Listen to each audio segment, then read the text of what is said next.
Hey y'all, it's Katie and welcome back to my channel. Today I took a little field trip because I wanted to walk you guys through one of my favorite athletic events, DEKA.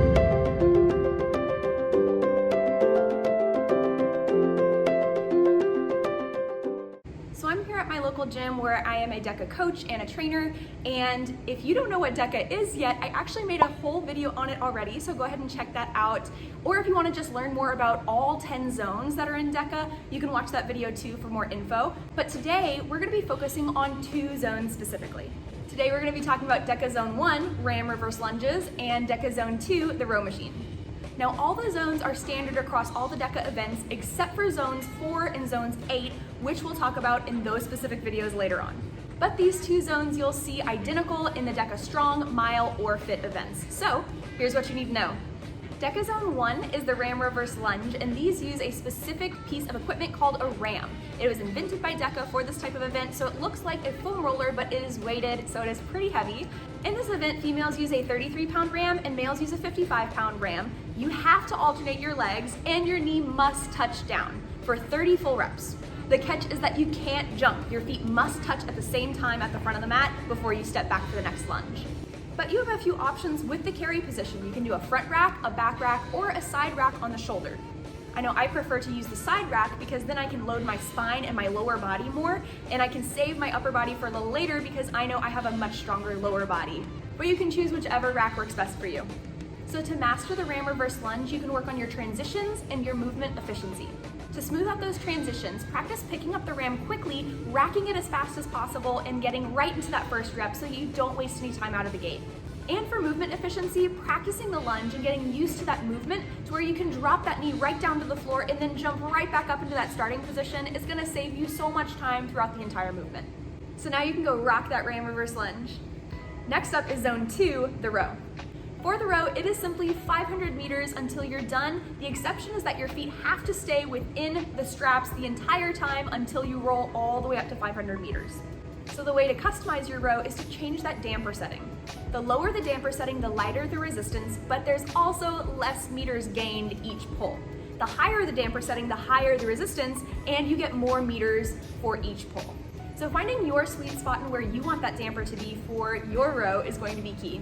Keep in mind that this is only Zone 2. You don't want to go all out here and then burn out in the back half. This one is all about conserving energy and finding good efficiency in your movements.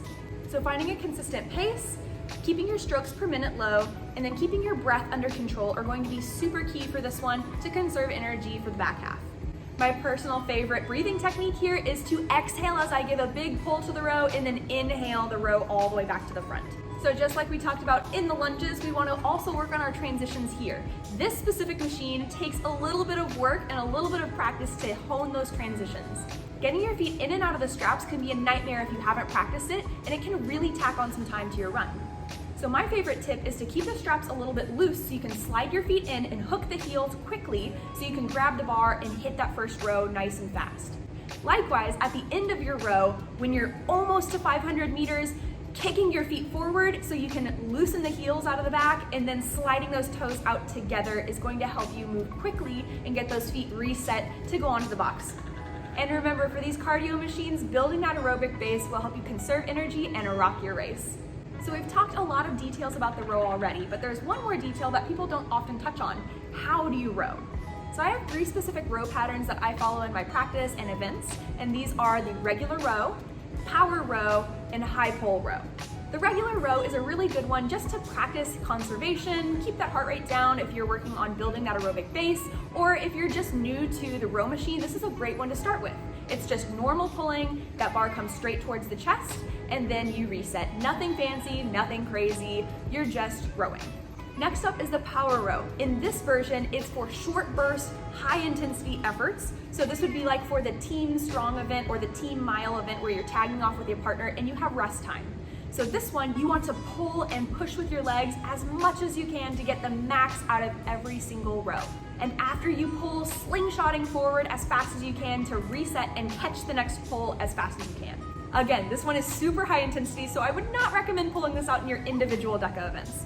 And my personal favorite for my events is a high pull. I pull the bar all the way towards my collarbone into a high pull position where I squeeze the shoulder blades back and I get this nice big flare out of my elbows with every rep. I also try to extend my hips a lot so I can get the max extension out of the row machine and pull that cord as far as it will go every single rep so that I'm maximizing on the distance I can pull with each pull. So give each one of those row patterns a try and let me know which one's your favorite. So that is all I have for you guys. Down in the comments, go ahead and let me know what your favorite DEKA zone is, and stay tuned for my next DEKA Zone Breakdown video where we'll cover zones 3 and 4. And don't forget to subscribe and like for more videos. I'll see you later. Stay healthy. Bye.